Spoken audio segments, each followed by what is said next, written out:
Olá, meus irmãos, a paz do Senhor Jesus, tudo bem com vocês? Tudo na paz de Cristo? Hoje eu quero falar sobre o amor de Deus. Eu separei aqui 3-4 versos em João 17, aí eu quero trazer uma reflexão pra gente. Eu vou dar uma parada aqui para eu ler esses textos. João 17, verso 14. Seria bom você ler tudo, tá? Fala sobre o amor, sobre a intercessão de Cristo. É chamado de oração do sumo sacerdote, né? Esse capítulo. Diz assim: eu lhes dei a tua palavra, e o mundo os odiou, porque não são do mundo, assim como eu do mundo não sou. Não rogo que os tire do mundo, mas que os guarde do maligno. Eles não são do mundo, assim como eu não sou do mundo. Santifica-os na verdade. A tua palavra é a verdade.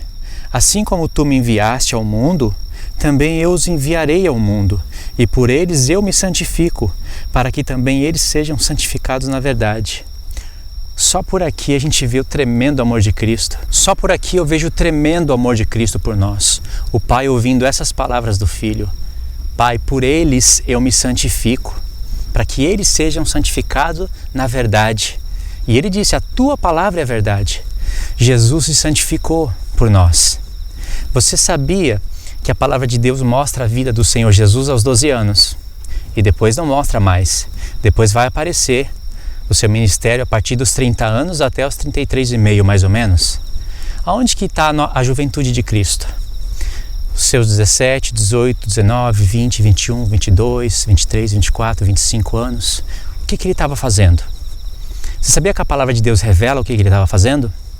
Só que não revela de maneira explícita. A vida de Cristo, a juventude dele, está nos Salmos. Não vai dar para mostrar isso hoje. Mas você vai ver Salmos onde tem as expressões de Cristo, as falas dele. E você vai ver que esses salmistas falavam coisas que representavam a vida do Filho de Deus na terra, porque eles estavam sendo inspiradíssimos pelo Espírito Santo. Você vai ver, por exemplo, no Salmo 6, um texto que fala de Cristo. Mas você vai ver que nos Salmos eles estão se arrependendo dos seus pecados. Cristo não pecou. Você vai ver que o salmista fala: eu choro, eu molho a minha cama para não pecar contra o Senhor. Aí você vê expressões como: apartai-vos de mim, todos vós que praticais a iniquidade, que na verdade é a transgressão da lei. E vai ter muitos outros salmos que não podem ser aplicados na vida do próprio salmista, e sim na vida de um homem santo. Isso eu tenho que separar os textos direitinho, mostrar para vocês, mas para falar para vocês que a vida de Cristo está revelada nos Salmos. E ele mesmo falou em João 17: por eles, pelos que você me deu, eu me santifico. Quando Jesus fala isso, existe tremendas explicações aí. Tem que meditar. Jesus foi jovem, Jesus teve vontade de namorar, teve vontade de ter mulher. Ele não ficava na masturbação, ele não andava falando mal, ele não fazia iniquidade diante de Deus, ele não precisava se arrepender dos seus pecados. Mas ele fazia uma coisa: ele buscava a Deus incessantemente para não pecar, ele lutava contra a carne. Ao invés de pecar e depois ir aos pés do Senhor chorar, não, ele chorava antes. A carne dele entrava em aflição. Ele ia nos montes se humilhar diante de Deus, para cumprir a vontade do Pai. E isso ele estava se santificando por nós, para que ele pudesse ter um corpo no qual iria representar a igreja, porque o pecado habitava no corpo dele, só que ele não satisfazia o pecado, não satisfazia as obras da carne.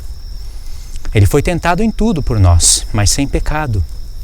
Então, por mim e por você, ele afligiu a sua própria carne. Como filho, aprendeu a obediência, para que ele pudesse, na sua idade de 33 anos e pouco, falar: Pai, por eles, por mim, por você, por eles eu me santifico, para que o sacrifício dele fosse agradável, fosse aceito.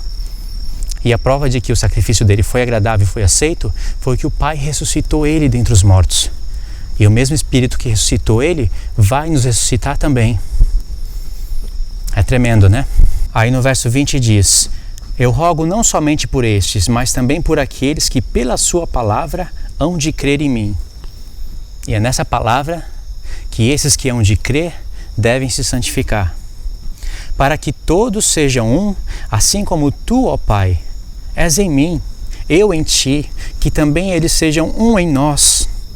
Que maravilha isso! Para que o mundo creia que tu me enviaste. Aqui está a chave. Vou ler de novo. Para que todos sejam um, assim como tu, ó Pai, és em mim, eu em ti, que também eles sejam um em nós. Para quê? Para que o mundo creia que tu me enviaste. Os irmãos sabem que eu sou zeloso com a palavra de Deus, com as Escrituras, que eu busco ter entendimento, ter revelação, eu busco a profecia. E é nessa palavra que nós somos santificados também. E essa palavra que tem que ser pregada para o mundo. E existem dois tipos do mundo crer que o Senhor Jesus foi enviado pelo Pai. Existem duas maneiras. A primeira é a própria palavra, a profecia. Nós temos que mostrar para o mundo as coisas que foram profetizadas, usar a palavra de Deus e a história da humanidade. Esse é um caminho. Mas existem momentos que você vai se encontrar com pessoas tão corrompidas, e não quer dizer que elas não vão ouvir a verdade, mas elas estão muito corrompidas. Pessoas que estão com o coração endurecidos, em alto nível. E essas pessoas não vão dar ouvido para profecias, não vão ouvir que Deus profetizou os reinos da Babilônia, Pérsia, Grécia e Roma, que os 10 chifres falava hoje do Oriente Médio, que está tudo se cumprindo, que já estava profetizado, até o escândalo já estava profetizado. Eles não vão ouvir isso. Eles vão crer que o Pai enviou o Filho através de uma coisa. Através do amor, da unidade da igreja. O próprio Senhor Jesus falou: Pai, eu em ti, tu em mim, eles em nós, em unidade de amor. Para quê?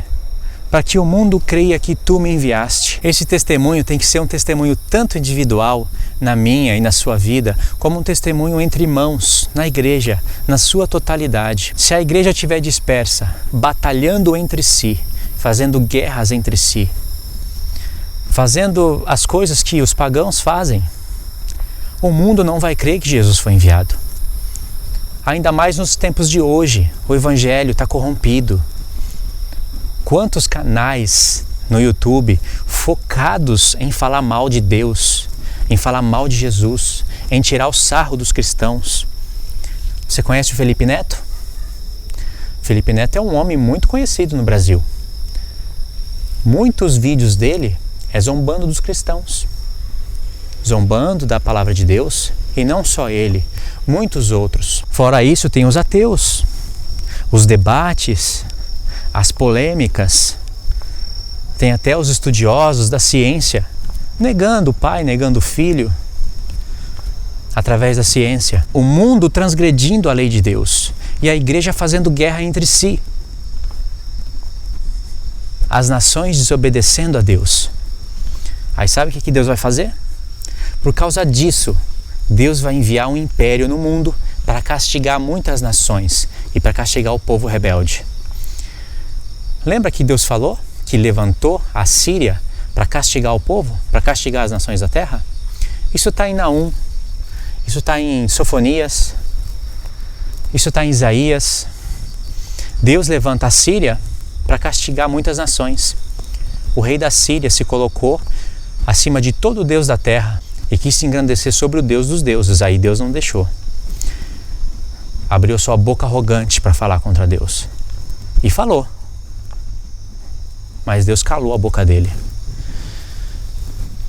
Então, em Isaías 24, por exemplo, Deus falou que por rejeitarem a aliança eterna, Deus envia maldição na terra. E sabe que aquele contexto ali, Deus já nos dá o sinal que é para o tempo do fim. Porque Isaías 24, você vai ver ali no finalzinho do capítulo, que vai nos direcionar para o 6º selo. O sol se escurecer, a lua perder o seu brilho, as estrelas do céu perderem a sua luz, direção para o 6º selo. E a palavra maldição ali que Deus envia para devorar a terra É a palavra Alá. Então Deus vai reviver o Império Assírio, você pode chamar também de Império Otomano ou de Grande Babilônia. E esse império vai castigar as nações da terra. E depois Deus vai castigar esse império. E Deus vai castigar os apóstatas, aqueles que abandonam a Santa Aliança. E tudo isso é por não terem unidade em amor. A igreja também, ela tem que ter esse testemunho diante do mundo. Então por que eu estou falando isso? Porque nós temos a palavra da profecia, nós temos a revelação.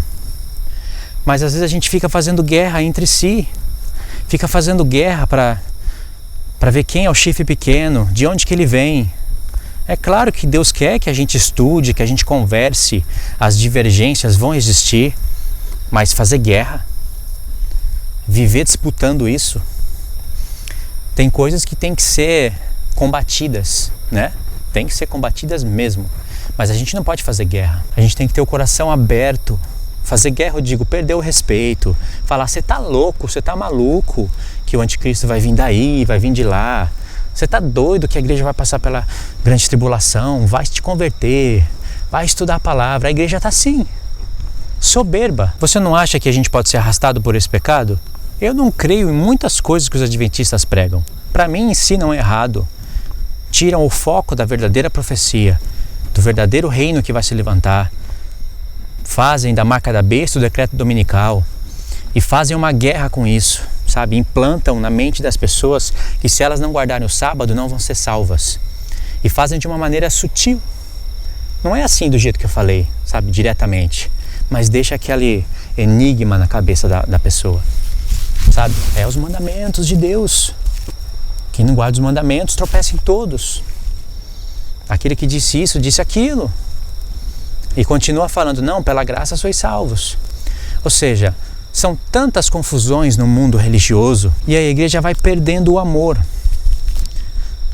vai perdendo a unidade. Por isso é que tem que haver grande tribulação na terra. Porque quando vier a grande tribulação, não vai existir placa, não vai existir livros, não vai existir denominações. Eu quero ver se a besta vai perseguir somente os adventistas. Porque diz que ela vai perseguir os que guardam os seus mandamentos e têm a fé em Jesus. Vamos ver se ela vai perseguir somente eles. Porque, segundo eles, os evangélicos não guardam os mandamentos porque não guardam o sábado. Muitos católicos também não vão ser perseguidos. Será que isso vai acontecer? Será que isso é assim? Então a gente deve sim conversar, ajustar. Nós vamos errar, a gente tem que ter o coração ajustável. Sabe, entender que a gente pode cometer erros e consertar esses erros, mas não pode perder o amor, orar, sabe? Se eu sei que você está errado, eu devo orar, eu devo mostrar com mansidão na palavra a razão da minha esperança, a razão da minha fé, e não faltar educação. Se eu separasse para vocês a grande parte dos comentários que tem no meu canal, de pessoas que discordam da minha opinião, mas se eu mostrar para vocês a maneira como elas discordam, vocês não vão falar que são cristãos. E são. Tem o sobrenome de cristão, evangélico. Daquele jeito, comentando naquela linguagem, que eu possa convencer, sim, o contradizente, mas pela palavra e pela mansidão. E se for necessário, pela oração. E não fazendo guerras com palavras, chamando de falso profeta. Quantas vezes eu fui chamado de falso profeta por pessoas que discordam da minha opinião. Não colocaram o verso bíblico ali. Não falaram, irmão, você está errado, porque olha o que diz Isaías, olha o que disse Jeremias, olha o que disse Paulo. Não, é o seu falso profeta. Vai estudar direito o livro da não sei quem. Então, é isso daí, irmãos. Mas qual foi o testemunho que Jesus deixou? O mundo vai crer que o Pai enviou o Filho se nós estivéssemos em unidade. Assim como Ele está no Pai e o Pai nele, nós estivéssemos nele e Ele em nós, em unidade, em amor. E o mundo vai crer que o Pai enviou o Filho. É um testemunho de amor, todos os dias. A igreja tem que estar em união. Vou falar uma coisa para vocês. Uma coisa que vocês não vão mais esquecer. Você já deve ter percebido a moda do YouTube, né? Entre os blogueiros, entre os YouTubers famosos. Falar mal de Deus, de Jesus e da Bíblia. E mostrar a fé deles. Alguns dizem que tem fé, né? Mas veja bem, a palavra de Deus reprova todas as obras deles. A palavra de Deus reprova. E por isso, por reprovar as coisas que eles falam, que eles fazem, eles passam a odiar a Bíblia de Deus, a palavra de Deus. Mas presta atenção. Alguns deles são pais, outros são mães. A maioria deles são filhos.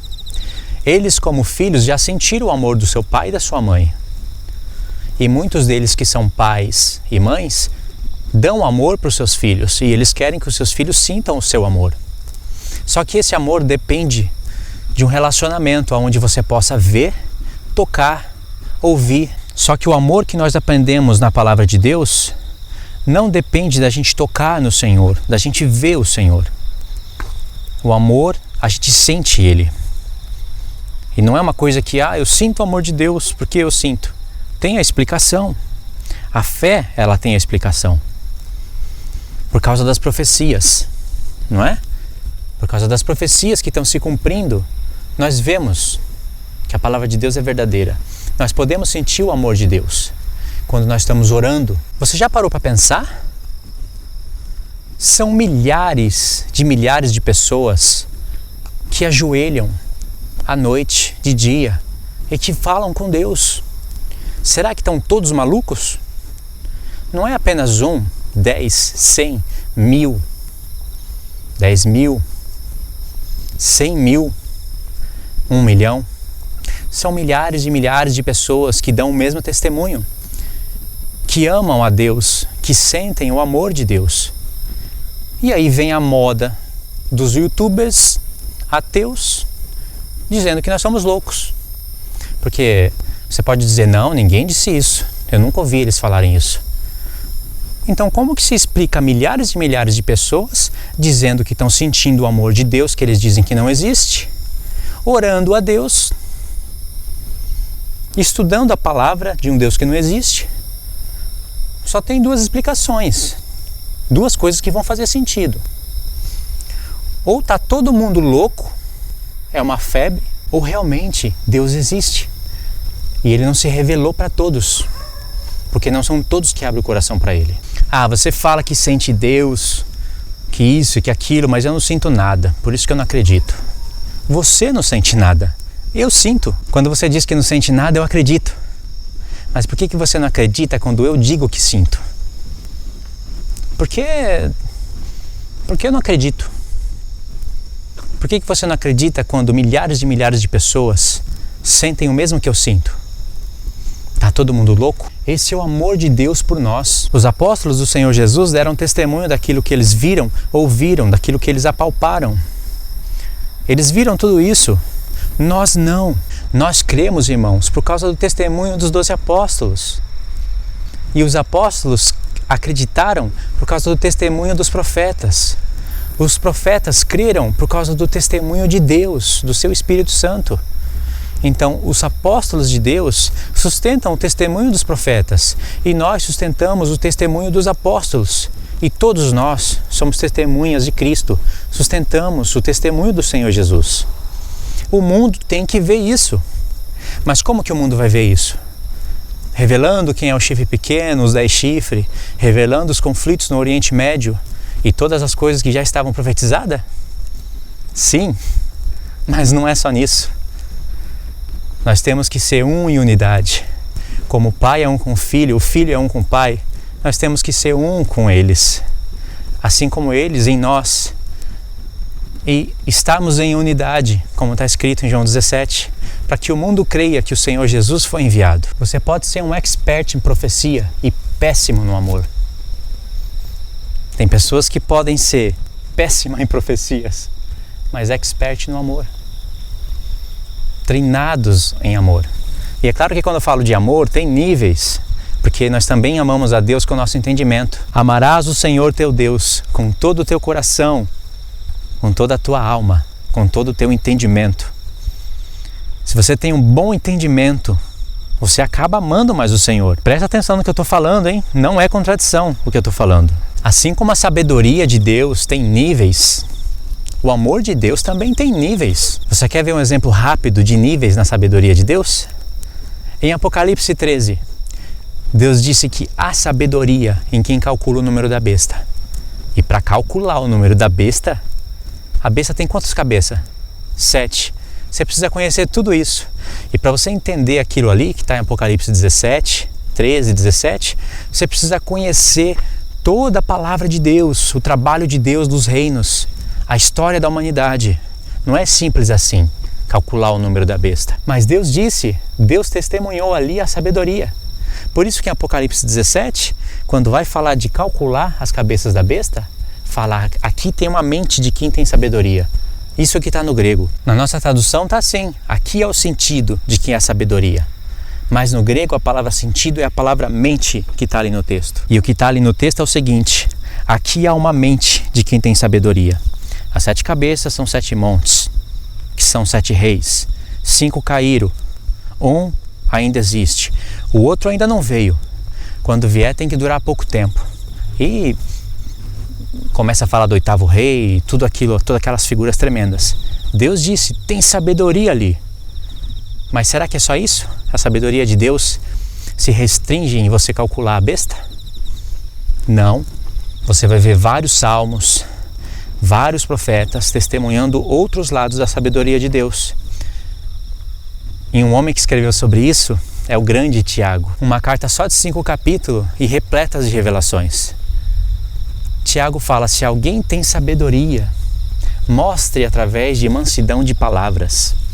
E aí ele começa a falar de 2 sabedorias.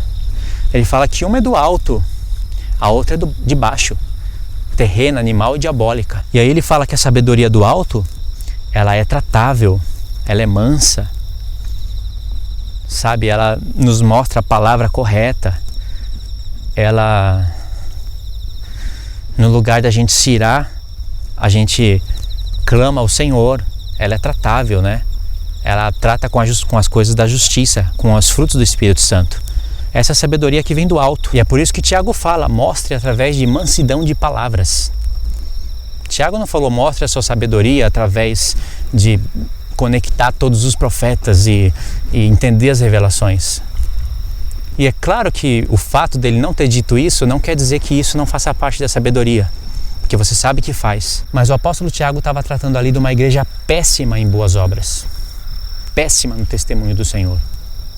Pode estudar a carta que você vai enxergar isso. Então, irmãos, um exemplo prático, né, de níveis de sabedoria, níveis de amor também. Você pode dizer, eu amo o Senhor, eu amo acordar todo dia de manhã e à noite e dizer, eu amo o Senhor, mas falar mal dos irmãos, não ter paciência. Alguém discorda de você em opinião bíblica e você perde a paciência, sabe? E além disso, de perder essa paciência e partir para as palavras que vão machucar o irmão, não procura ele para se arrepender, para pedir perdão. Procura Deus, pede perdão para Deus, mas não pede perdão para o irmão. Então essas coisas, sabe, que a gente tem que tratar na nossa vida, que a gente tem que ajustar, porque a igreja, ela tem que se unir, ela tem que estar unida em amor. Isso vai acontecer. Lembra que eu disse? Com a grande tribulação na terra, a igreja vai se unir. Não vai ter placas, não vai ter mais essas divergências, porque as profecias vão estar claríssimas. Aquele que testemunhou corretamente sobre o Senhor, aquele que ensinou errado, tudo isso já vai estar manifesto. Porque quando se manifestar a grande tribulação, vai estar pertinho do fim. Questão de 7 anos para acabar a história da humanidade. E ali vai ser manifesto quem ama a Deus, quem não ama a Deus. Né? Muitos vão ter que doar sua própria vida pelo amor ao Senhor, para não negar a Escritura. Então, a grande tribulação vai ser como um fogo na terra. Aqueles que forem madeira, palha ou feno vão ser queimados. Mas aqueles que forem ouro, prata ou pedras preciosas, esses serão purificados. Então a igreja vai ter unidade, vai estar em amor. Não quer dizer que é só na grande tribulação que a igreja vai estar em amor e ter unidade. Hoje tem pessoas, igrejas em amor e unidade. Mas esse testemunho precisa se espalhar pela terra. Entendeu? Então é mais ou menos isso que eu queria deixar para vocês, irmãos, sobre o amor de Deus. Tenho certeza que vocês entenderam o que eu quis passar para vocês. E sei que vocês vão refletir e meditar sobre essas coisas. Ok? Como sempre, meu desejo é que Deus abençoe a vida de vocês, em nome do Senhor Jesus, e que a gente possa praticar essas coisas que eu falei, sim, e estudar a Escritura, profecia, mas também não esquecer dessas coisas que também revelam a sabedoria de Deus em nós. Tudo bem? Deus abençoe a sua vida em nome do Senhor Jesus. Fiquem na paz de Cristo.